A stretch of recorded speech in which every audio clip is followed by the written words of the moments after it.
Well, as the summer break starts to fade for some, Child Protective Services is reminding everyone to keep an extra eye on children during beach trips and pool parties. Yeah, it's so important. Our Ashley Gonzalez caught up with the organization and shares what Nueces County seems to be doing right. In our beaches and pools, there have been 0 water deaths in minors. They're hoping it continues that way. Always don't go too deep. There have been 58 water deaths in minors this year in Texas.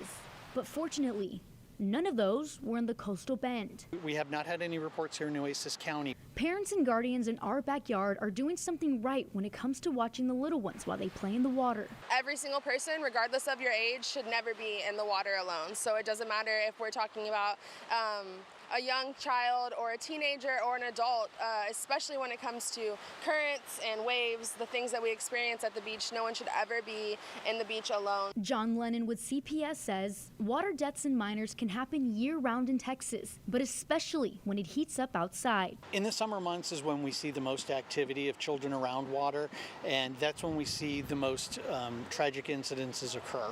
Lennon says any body of water can be dangerous to a young child who's unsupervised. We've had reports in the past of children in fish tanks, toilet bowls, buckets, septic tanks, just very unusual locations that you typically wouldn't think about. Maya and her 3 little ones, Micah, Addison, and Noah, visited Corpus Christi from Arizona.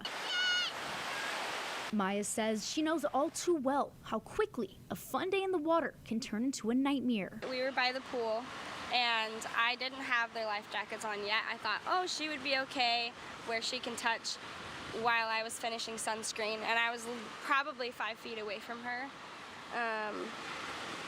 And I look up and she was already drowning, and it was less than a minute. It can happen within less than 20 seconds. Maya is CPR certified and immediately jumped into action while first responders were on their way. Addison was checked out at the hospital and is okay. It's hard not to blame yourself as a mom and feel really guilty, but kids will be kids, and so we got to be prepared for that.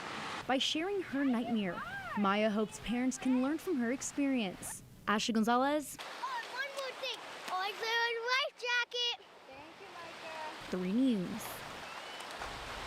So sweet, looking like they're having such a fun time out.